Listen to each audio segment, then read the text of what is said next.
back to BizBlend listeners, where bold ideas meet practical business strategy.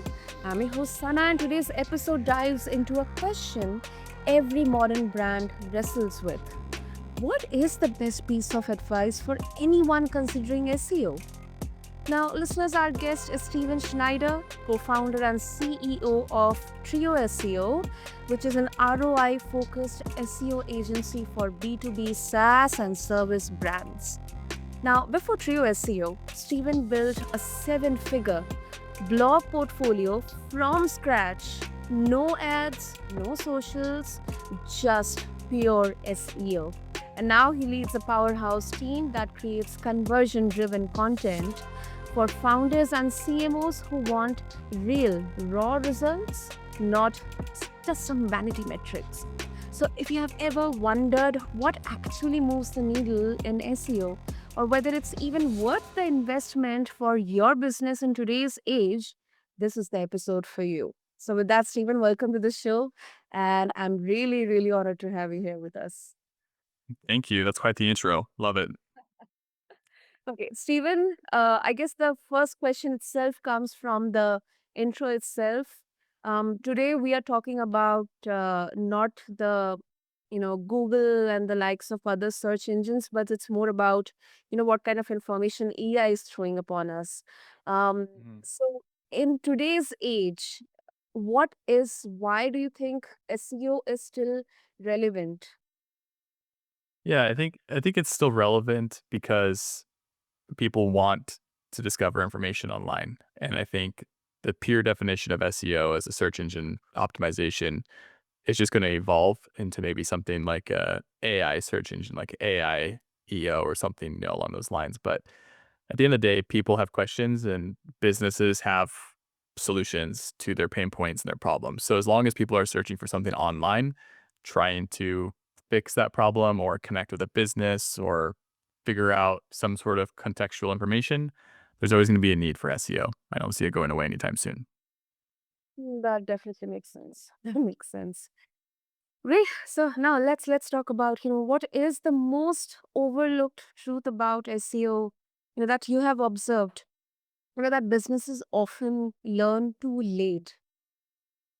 Yeah, I think the biggest thing is that there's so much skepticism in SEO, and people will always try to cut corners when hiring an SEO and try to aim for you know, this less cost or more deliverables, or trying to, spend as little amount of money as possible when really it's a specialty service that needs to be backed by expertise. And so it's very easy to spend, $200 a month on SEO, and then you get burned by it or scammed and you believe it never works when really it requires somebody who has been there, done that, and has done it for their own businesses like us, and somebody who has a kind of an entrepreneurial mindset and can come in as a fractional partner to lead strategy and see it through. But I think that if you're not willing to invest in it and think long term, you shouldn't expect these massive upside returns that many people rave about when it comes to SEO. And whenever SEO comes into discussion, so I've often observed that we talk more about the rankings, how or what rank my website comes in, or my page or my blog is coming, not the revenue aspect. So do you think this is something which founders often overlook? Yeah, I think so. One of the common questions that I always ask people who want to work with us, it's a two-way street. They ask us, what's the ROI like? What kind of warrants success at the end of the day? How are we tracking things? And, I kind of flip the script on them and I ask, what's currently being tracked? What's currently working for you? And how are you guys currently defining success? And believe it or not, many people can't answer that. CMOs and founders aren't tracking things correctly on their website. And so it's a really kind of big shock when we can come in there and set up analytics and set up core KPI trackings and figure out what people are actually engaging with on the website. But every website will be different, whether it's going to be free trial signups or demo signups, or maybe people just want to grow their newsletter because they know that growing a newsletter typically results in more revenue down the road. So it really is dependent on that. whatever the KPI is core to the business. But just like, the kind of common phrase of you can't, you can't monitor and optimize what you can't track. So Yeah, yeah, yeah. I agree. I agree. And Steven, you built. I mean, that is something very very impressive. I mean, seven-figure blog portfolio, no ads, no socials. I mean, how exactly did that work? yeah, I had a bunch of dumb luck at just right place, right time, and a fair amount of hard work. But yeah, my longtime good friend was my mentor through that all. I built that company with him and our other partner. This was back in college, and we kind of scaled that up immediately after college and just started building a bunch of websites and driving organic traffic to Amazon as affiliate marketers. And yeah, it was a fun ride. We published upwards of 300 to 400 articles per month on a monthly basis within our team. It was a massive operation, and it was so fun. And that's kind of what got me really tied to SEO was just learning how it works, how to optimize content, how to create content that converts, and how to drive meaningful results from SEO. And once I kind of realized the power of SEO, I've been hooked since day one. So it's been fun. Oh wow, that must be so. It must be such a learning journey for you. But you mentioned right place, right time, dumb luck. But do you think, Stephen, it's luck or it's the mindset of identifying the right opportunity at the right time? Yeah, it totally is. I think that, that's one of the core memories I'll never forget is when my friend told me about SEO and told me what he did on the side as kind of a side hustle in college. And I remember we were sitting in class and he showed me that he had this website and how much money he was making and all this sort of stuff. And I just remember getting chills, realizing that, I was studying finance and had plans to go get my master's in business. And this entire vision of what I thought was going to get me to this quote unquote success metric in life, or however you want to look at that, um, Mhm. completely was shattered within a millisecond of him showing me how much money he was making from his website while also going to class and doing all this stuff. So I completely switched gears and just absorbed all the information I could around SEO, and he became my mentor. And yeah, I think it definitely is kind of what you're saying. It's being able to recognize that as an opportunity and being able to really dedicate time, energy to it, and be okay with patience and knowing that it wasn't going to be an overnight success, and that I just had Mhm. to stick with it. Of course. But having a friend and then a mentor like that, that definitely we can put that in the luck Yeah, basket. exactly. It made it a lot more fun when we could hang out and, casually be friends, but also work on the business together. We had a bunch of fun. Wonderful, wonderful, Stephen. Okay, let's start talk about your agency. Trio SEO, it doesn't rely on ads or social media. So, why do you believe, especially in this age of Google ads, Meta ads, or social media, when more and more brands, websites, they are thronging to um, Instagram and other platforms. Why do you believe SEO alone can outperform those channels for long term growth? Yeah, I love this because and that's kind of why I really got into SEO and kind of clung to it was that when I was studying finance, I was really obsessed and still am with investing and compound interest and kind of the long-term play of being patient with your money. And so I really look at that similarly to SEO where, it might not be this immediate quick win like you get with PPC where you can turn on ad spend and you start driving leads immediately and there's like, the ROAS elements, all that sort of stuff. But with SEO, you play the long game and you invest in it month over month, similar to like if you're investing in your retirement account. And the content and the keywords and the SEO work starts to compound and you see this snowball effect build and build and build. And so you look back over time and, it might have taken a year or two to build, but once it's up and running and churning, you have this fully fledged organic machine that just pumps business into your business.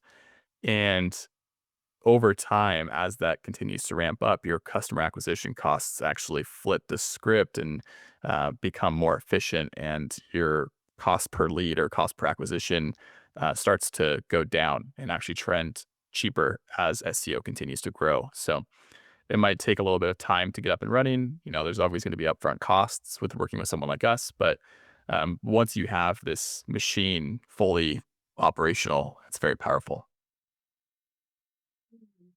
Mm. And that is definitely, organic. It takes time.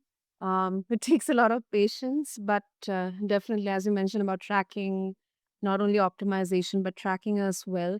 Um, any pivotal moment or any surprising observations that you made, from your journey with starting Trio SEO? Yeah, I think the main thing is that companies that we work with who have a lot of success in this space, they tend to have assets on their site that can work people into the ecosystem of the brand. I don't see very many people doing that as often as they should be. They expect SEO to be this crystal ball solution to all their problems. And so they hire us and we get the traffic and we bring the right traffic. And at the end of the day, if your website isn't set up to convert, or maybe it looks like it was built in 2002, um, the user at the end of the day has to be able to engage with the site and fall in love with the brand and fall in love with the design and be engaged via lead magnet or calculator or a specific quiz. Um, there's so much information out there nowadays that it's almost information overload. And so once someone's lands on the site, it's your job as a CMO or a founder or marketing manager to nurture that person and work them into the ecosystem of the brand and continue to develop that relationship over time. So, um, I think that that's just massively important when it comes to looking at a holistic strategy that can really drive some meaningful results at the end of the day. That makes sense. Makes sense. But also, Stephen, for any especially mid stage or an early stage B2B SaaS company, um, who may now consider SEO as a growth lever, um, do you think it is viable to rely only on SEO to begin with, or it should be, I mean, throughout the entire marketing strategy for that company? Yeah, it should definitely be a combination of sorts. I wouldn't like we actually don't work with startups that are solely reliant on SEO as a lead driver because their expectations of success do not match the realism of SEO success. And so I always suggest that SEO kind of be a complementary marketing strategy within your entire wheelhouse. So, I still believe PPC and ads, like that's that's a quick win. Like, go do that. That's great. You should also have a newsletter signed up as kind of a nurture lead mechanic. If your ICP or your avatar is on social media, like by all means leverage social media. Like you should be exploring the strategy that best aligns to wherever your ideal customer is living. And then SEO is going to be kind of a longer term play. So I kind of think about the strategies in terms of short-term results, immediate results, mid to medium results, and then a long-term play, which is where SEO comes in. So I think having multiple at all times is smart. But yeah, to your question, I think that those early stage people should focus on increasing the bottom line immediately while then also thinking long term down the road. Of course, of course. Um, uh, Also, you specialize in bottom of the funnel content. Um, for the ones who are not familiar with that, um, can you break down that, what that means and how it differs from the traditional SEO blogging? Yeah. So bottom of the funnel essentially just means that the person who is searching for that specific topic Mm. is more closely tied to a conversion step. So if you're searching for something like services related keywords, like if I'm looking for SEO services or B2B SEO services on Google, um, I'm probably in the mindset of trying to sign up for services. I'm looking at, I'm shopping rates. I'm pretty closely to the step of pulling the trigger on a service.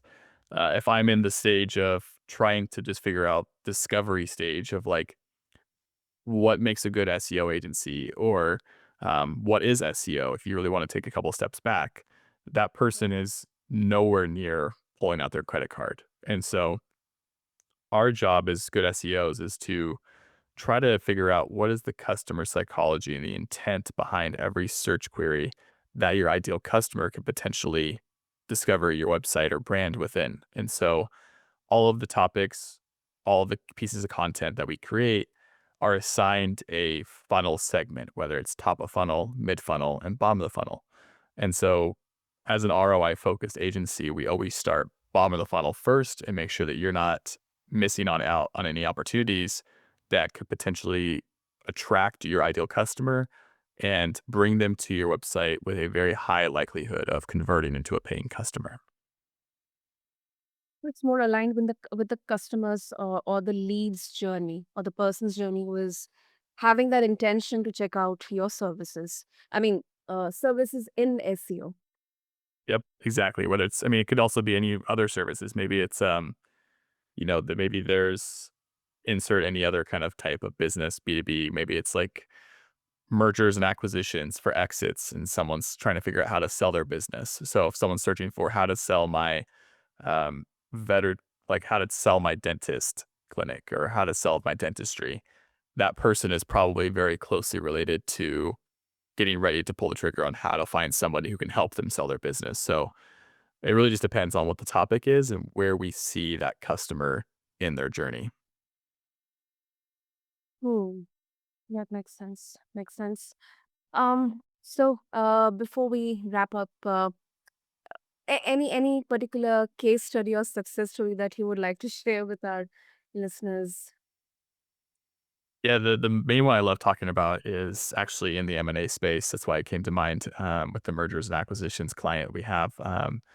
They have a calculator that has been extremely useful in helping them generate leads and business. And that kind of ties back to what I was saying around having those assets on your site because we love building calculators for clients, and we think it's a very viable strategy to produce leads or quizzes, whatever that looks like. But yeah, the one client we have a case study on our site where at their peak, I mean, they were generating upwards of 50 leads a month through this calculator that they had, and then from there on out, their sales team was able to nurture the business and figure out who were their ideal customers from those leads, and then really kind of work them into a conversion standpoint. So we just did our job to bring in the best, highest intent, ideal customers to their site. We did that, but with a bunch of content.